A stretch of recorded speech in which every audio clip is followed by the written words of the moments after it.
Sahabat Belajar, selamat datang di Ayo Belajar. Gimana nih kabarnya Sobat Belajar selama pandemi yang sampai Kavya narik napas dulu nih, oke. Yang nggak berhenti ini loh Sobat Belajar. Karena bukan yang merasakan dampaknya bukan cuma Sobat Belajar ya, tapi termasuk Kavya juga dan semua orang yang ada di negara ini. Nah makanya kali ini sama Kavya kita mau bahas tentang salah satu yang lagi hits banget nih Sobat Belajar. Nggak jauh-jauh ya dari pandemi ini juga, tapi lagi trending topik banget nih. Nggak hanya di Instagram, tapi juga di Twitter. Penasaran tentang apa? Nah, kali ini kita mau bahas tentang sebenarnya seberapa penting sih vaksin corona gitu. Ya sebenarnya namanya vaksin, ya kan? Itu kan adalah pencegahan. Ya kan, kalau ditanya seberapa penting berarti kan ada tingkatan nih dari 1, 2, 3, 4, 5. Kalau Kavya bisa Kavya kasih poin nih dari 1 sampai 5 lah ya. Sebenarnya vaksin corona itu bisa kita bilang pentingnya ada di poin 4 gitu, karena banyak sekali vaksin kan ya Sobat Belajar. Kalau yang Sobat Belajar lihat nih di TV-TV kan itu ada beberapa jenis vaksin yang sudah masuk ke Indonesia gitu kan. Kalau yang tetapnya sebenarnya yang fixnya itu ada 6 vaksin gitu, dan masing-masing vaksin ini dia memiliki tingkat keefektifan yang berbeda, memiliki kelemahan yang berbeda, memiliki kelebihan yang berbeda. Makanya kita mau lihat nih siapa sih yang paling bisa menurunkan angka vaksin corona. Tapi kalau misalnya kita lihat ya, dari 6 vaksin yang sudah akan fix digunakan di Indonesia itu ada 6. Yang pertama ada Bio Farma, ada AstraZeneca, Sinopharm, Moderna, Pfizer, dan juga Sinovac. Kalau misalnya Bio Farma itu dia biasanya kita sebut sebagai vaksin merah putih, ya kan, karena diproduksi oleh anak negeri walaupun pabriknya di Cina. Nah tapi Sobat Belajar, kalau misalnya kita perhatikan dari literatur yang ada, sebenarnya beberapa vaksin ini memiliki prinsip kerja yang sama. Jadi sebenarnya vaksin itu prinsip kerjanya adalah memasukkan virus yang sudah dilemahkan ke dalam tubuh kita. Untuk apa? Untuk memberi stimulasi kepada tubuh kita bahwa benda asing seperti ini nih harus dilawan dengan antibody seperti itu. Jadi prinsipnya adalah mengajarkan tubuh kita untuk mengeluarkan antibody seperti itu. Nah makanya kalau kita lihat di sini nomor 1 Bio Farma, kemudian ada Sinopharm nomor 3, dan juga ada Sinovac nomor 6. Itu sebenarnya ketiga vaksin ini memiliki cara kerja yang sama, yaitu menggunakan inactivated virus. Jadi memasukkan bagian tubuh virus atau keseluruhan tubuh virus yang sudah mati ke dalam tubuh manusia. Kemudian nanti akan dilihat nih sama sel imun bahwa ada ini nih, ada musuh baru kita nih, nanti baru akan dikeluarkan antibody. Kemudian di sini ada Moderna. Jadi kalau Moderna itu sebenarnya vaksin yang menggunakan salah satu bagian yang dikeluarkan oleh virus, yaitu berupa RNA atau materi genetik yang ada di dalam virus untuk menstimulasi keluarnya antibody. Jadi dia menggunakan prinsip RNA-nya gitu. Kalau tadi kan 3 vaksin tadi menggunakan bagian tubuh virusnya, tapi kalau misalnya Moderna ini dia menggunakan materi genetiknya seperti itu. Nah kemudian ada AstraZeneca. Kalau AstraZeneca justru dia menggunakan gen rekombinan gitu. Jadi gen dari virus corona ini diambil nih, kemudian direkombinasikan atau disisipkan di dalam gen bakteri, kemudian disuntikkan ke dalam tubuh manusia. Nah nantinya tubuh manusia akan mencoba atau belajar untuk mengeluarkan antibody. Dan yang terakhir ada Pfizer Inc. BioNTech. Nah kalau misalnya Pfizer ini dia menggunakan kalau AstraZeneca itu dia kalau Pfizer Inc. and BioNTech itu dia menggunakan prinsip dia menggunakan ini sintetis. Jadi bagian dari virus nih, misalnya kan bagian virus kan banyak ya. Ada proteinnya, kemudian ada materi genetiknya dari yang digunakan oleh Moderna, atau seluruh tubuhnya digunakan. Nah, kalau misalnya si Pfizer ini dia diambil nih salah satu bagian tubuhnya. Oke, kita gunakan sintetis ya. Kemudian disintetis, baru nanti disuntikan ke dalam tubuh manusia. Kalau misalnya yang tadi Bio Farma, Sinopharm, dan Sinovac kan benar-benar tubuh aslinya, benar-benar bagian tubuhnya sudah dimatikan. Tapi kalau misalnya Pfizer itu bagian tubuhnya disintetis dulu nih.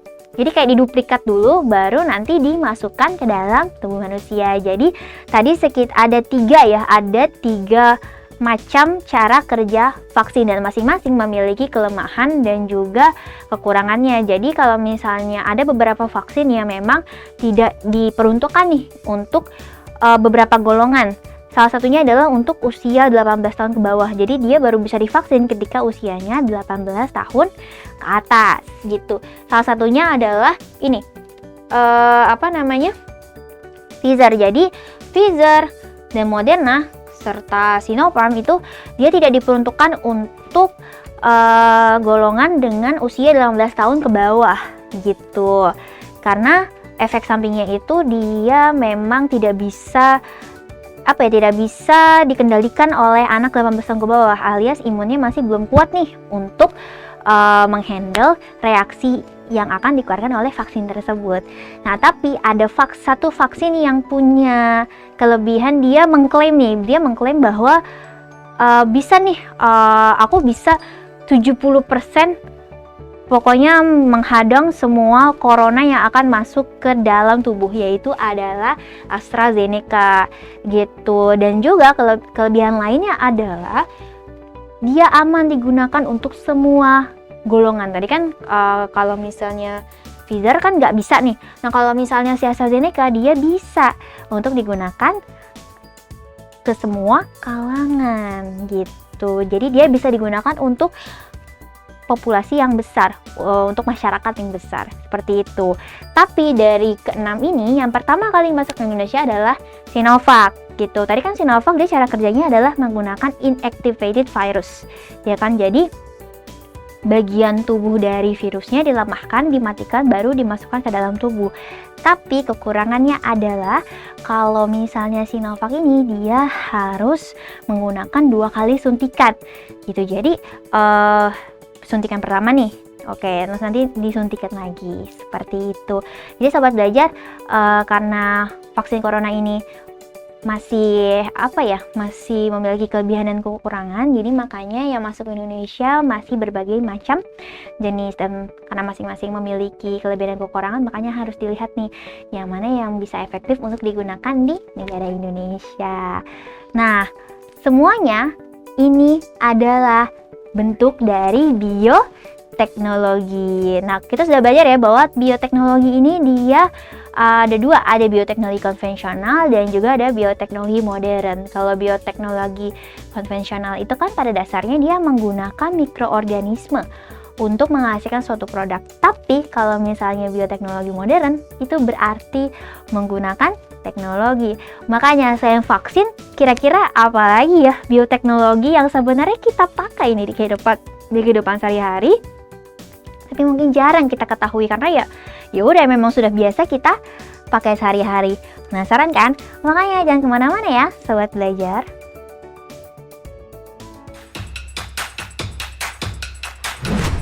Jangan lupa belajar, karena sekarang belajar itu mudah. Ayo belajar!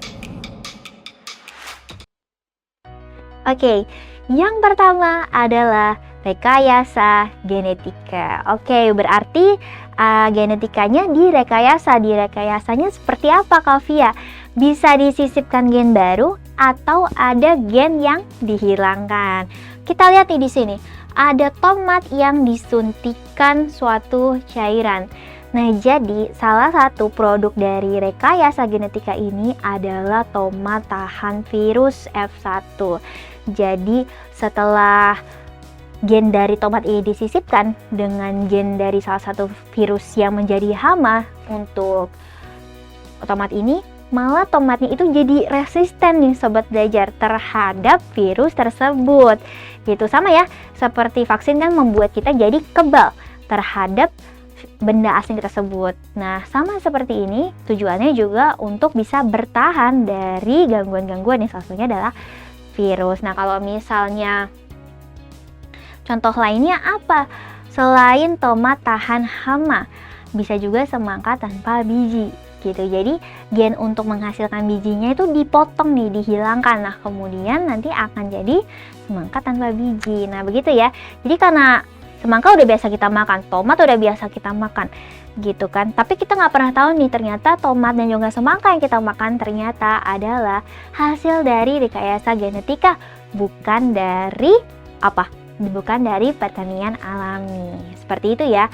Ya, tapi dampak buruknya adalah ketika semua tomat yang dihasilkan adalah tomat tahan hama, ya berarti keanekaragaman dari variasi tomat ini otomatis akan berkurang sobat belajar. Jadi ya kalau misalnya yang ditanam itu aja kan berarti akan kebanyakan ya tomatnya itu lagi, tomat itu lagi, tomat itu lagi, tomat itu lagi. Tapi kan padahal banyak ya jenis tomat gitu kan ya, walaupun aslinya memang dia kurang tahan virus tersebut. Tapi itu adalah salah satu dari keanekaragaman yang dimiliki oleh Indonesia. Ya memang ketika kita berbicara tentang bioteknologi pasti ada kekurangan dan juga ada kelebihannya. Seperti itu ya. Nah, selanjutnya ada kultur jaringan. Jadi sebenarnya kultur jaringan ini juga punya fungsi yang sama atau tujuan yang sama dengan rekayasa genetika, yaitu untuk menghasilkan tanaman ataupun hewan yang kalau kultur jaringan tanaman ya, tanaman yang memiliki sifat unggul. Misalnya padi. Padi ini ternyata dia bisa bertahan nih di musim kemarau yang panjang. Nah, akhirnya nanti salah satu bagian dari padi ini akan diambil dan akan ditanam sehingga akan menghasilkan banyak sekali padi-padi yang memiliki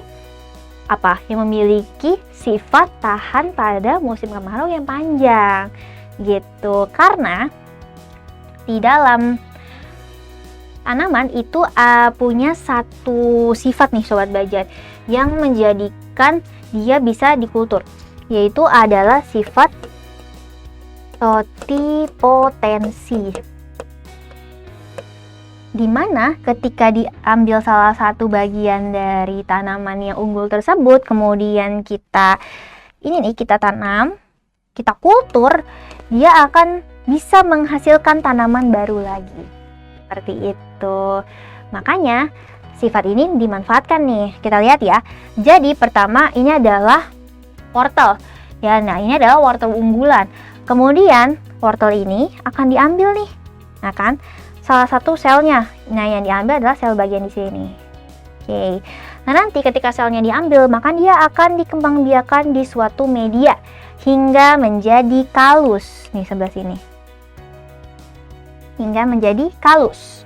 Nah, nanti setelah menjadi kalus, dia akan lama-kelamaan menjadi tumbuh nih, menjadi tanaman muda, ya kan? Menjadi tanaman wortel yang muda.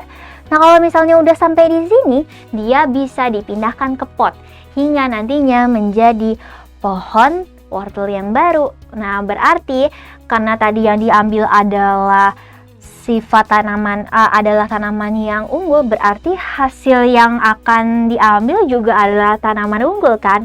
Nah, seperti itu. Jadi kalau kita tanamnya adalah wortel yang unggul, berarti yang kita ambil juga adalah tanaman yang unggul gitu.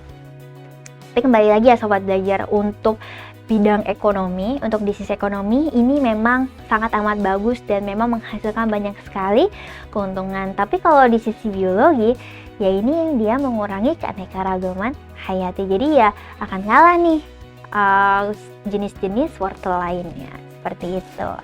Oke, kita lihat selanjutnya adalah DNA rekombinan. Oke sobat belajar, yang seperti yang kita ketahui ya bahwa ada salah satu penyakit yang banyak sekali sudah memakan korban nih, bukan hanya di Indonesia tapi juga di luar negeri, yaitu adalah diabetes. Ya kan, ada tipe-tipe diabetes karena salah satunya adalah diabetes yang tidak bisa menghasilkan insulin. Nah, biasanya kan nanti akan disuntikan insulin ke dalam tubuh kita. Tapi cara lainnya adalah dengan menggunakan media bakteri gitu. Jadi caranya adalah kan di bakteri itu ada satu asam nukleat ya, jadi ada satu materi genetik yang hanya ada di bakteri, yaitu adalah plasmid, yaitu materi genetik yang berbentuk sirkuler alias lingkaran, dan memang susunan genetiknya itu tidak terlalu rumit, sehingga plasmid ini banyak sekali digunakan sebagai media untuk DNA rekombinan gitu. Jadi banyak nih, misalnya dia butuhnya hormon insulin, jadi nanti yang disisipkan adalah gen penghasil insulin. Kalau dia butuhnya hormon yang lain, nanti bisa disisipkan dengan gen yang lain, seperti itu. Nah, bagaimana caranya? Jadi pertama kita lihat dulu nih, sisi yang mana sih yang nantinya akan memicu adanya pembelahan sel, karena kan nanti insulinnya akan dibutuhkan dalam jumlah yang banyak, otomatis harus membelah dong bakterinya. Nah, makanya di sini kan area pembelahan sel nih. Nah, nanti di sini akan disisipkan nih gen dari manusia yang menghasilkan insulin gitu. Nah, setelah itu berarti akan bergabung dong, ya kan, gen penghasil insulin sama gen untuk pembelahan. Nah, nantinya akan disuntikan ke tubuh manusia.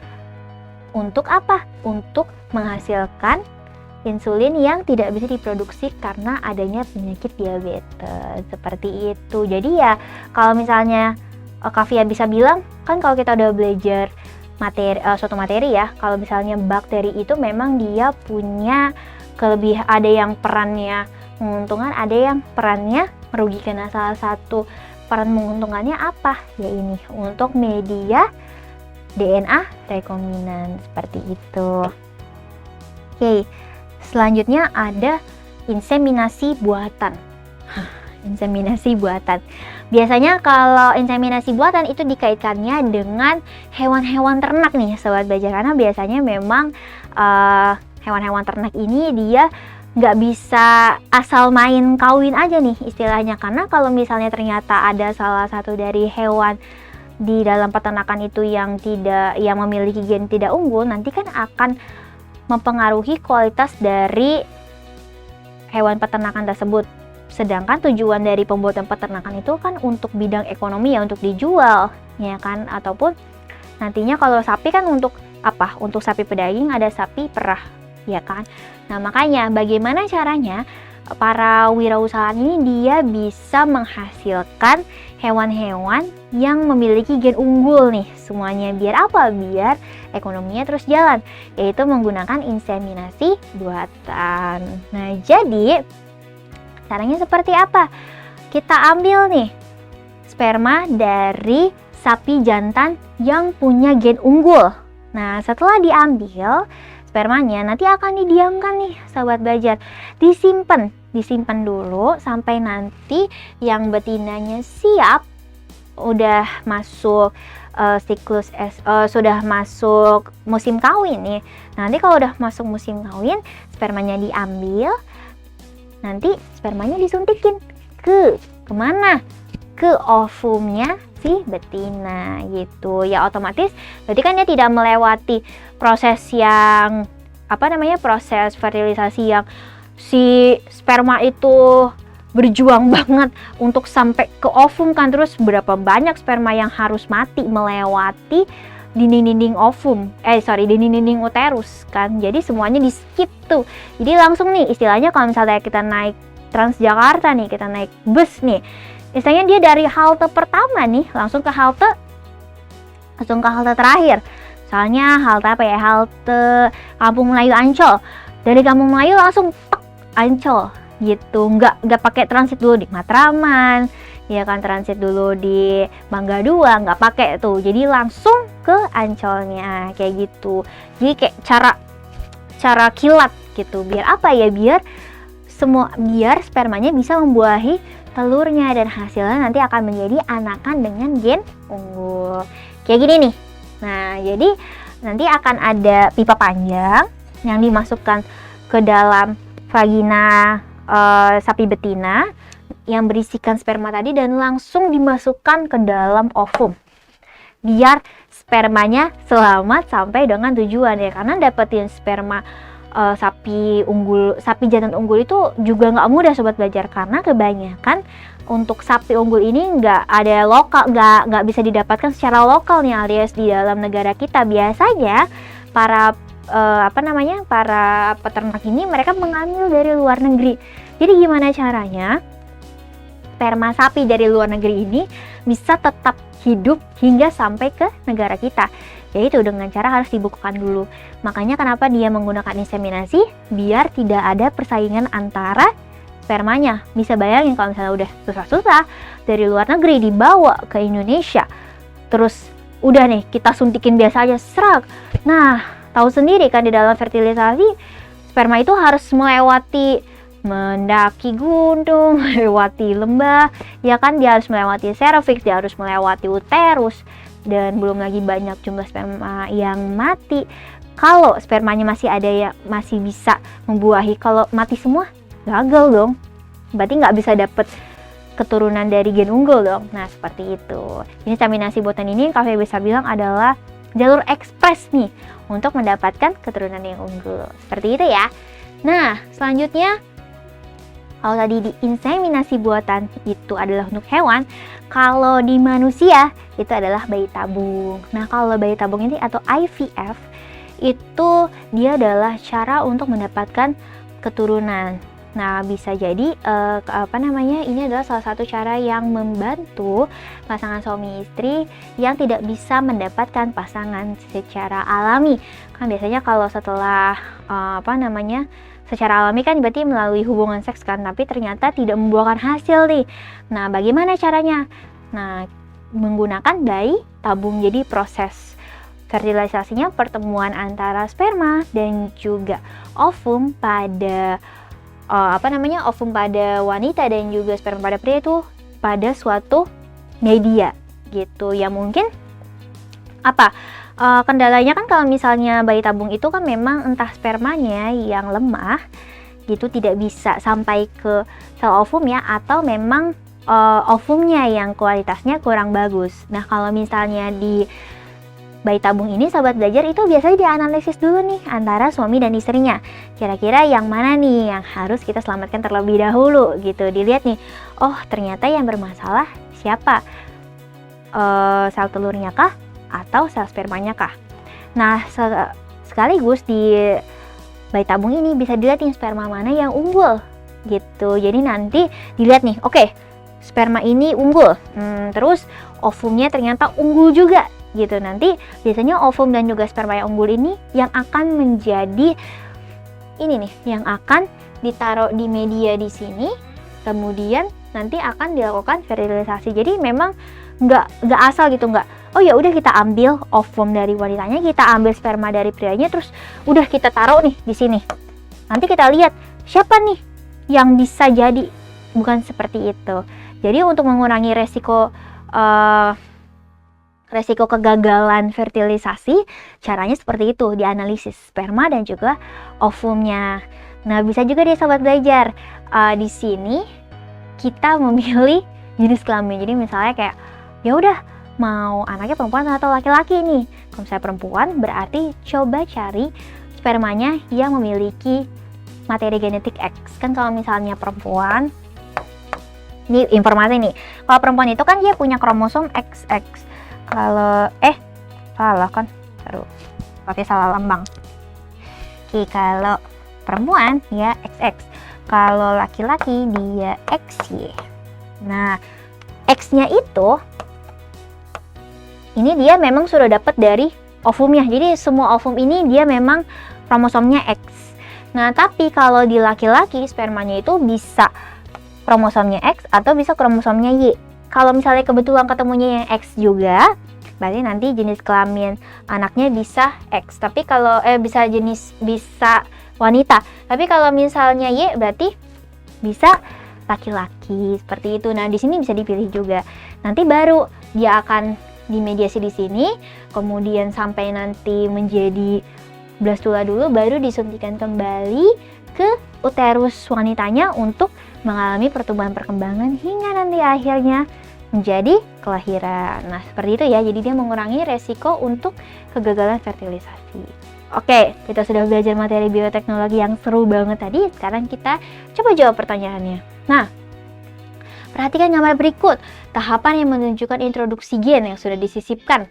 Ditunjukkan oleh nomor 1, 2, 3, atau 4. Kita lihat. Oke, introduksi gen berarti penyisipan gen, ya kan, penyisipan gen baru ke gen yang sudah ada. Nah, kan kalau di sini baru diambil plasmidnya aja ya. Nih, ini kan bakterinya. Ini bakteri. Terus plasmidnya dikeluarin nih. Ya kan, plasmidnya dikeluarin. Terus baru di sini dia ada DNA yang mengandung gen yang diinginkan. Berarti udah diambil tuh gennya. Terus dimasukkan ke dalam plasmid. Baru nanti ditanam dan baru nanti disatukan hingga menjadi tanaman. Berarti yang mana? Nomor 1, 2, 2 apa 3? Nomor 1. Oke, pintar ya. Kita harus bisa baca proses dari sini dulu, baru kita bisa lihat pertanyaannya seperti apa. Oke, lanjut. Yang kedua adalah penggunaan tanaman transgenik secara terus-menerus nih dalam bidang pertanian dapat menimbulkan dampak negatif bagi keseimbangan lingkungan karena menurunkan plasma nutfah, meningkatkan nilai gizi, membuat tanaman tahan hama atau berkurangnya polusi udara. Ini yang Kavya bilang ya, bahwa bioteknologi ini memang punya dua sisi yaitu menaikkan ekonomi tapi menurunkan keanekaragaman hayati. Jadi jawabannya apa? A ya, menurunkan plasma nutfah atau menurunkan tingkat keanekaragaman hayati. Seperti itu bioteknologi. Jadi kalau Kavya bisa bilang bahwa bioteknologi itu memang bagus, tapi kita juga harus menjaga keseimbangan di alam dengan apa? Menjaga keanekaragaman hayati yang ada. Oke, terakhir, pembuatan insulin dengan menyisipkan gen. Pembentuk insulin dengan gen bakteri adalah salah satu contoh aplikasi bioteknologi disebut apa ya tadi?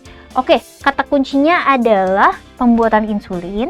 Contohnya, dan dia caranya adalah menyisipkan gen ya dengan gen bakteri. Apa ya? A. Rekayasa genetika, B. Cloning, C. Transplantasi, D. Mutasi.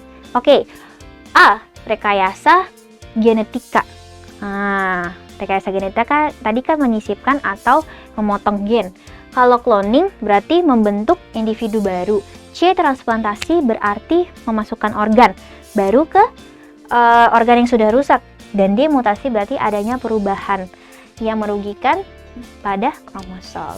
Berarti jawabannya adalah A. Nah, seperti itu ya Sobat Belajar.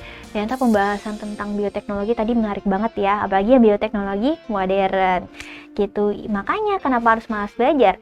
Karena sekarang belajar mudah, ayo belajar. Jangan lupa belajar, karena sekarang belajar itu mudah. Ayo belajar!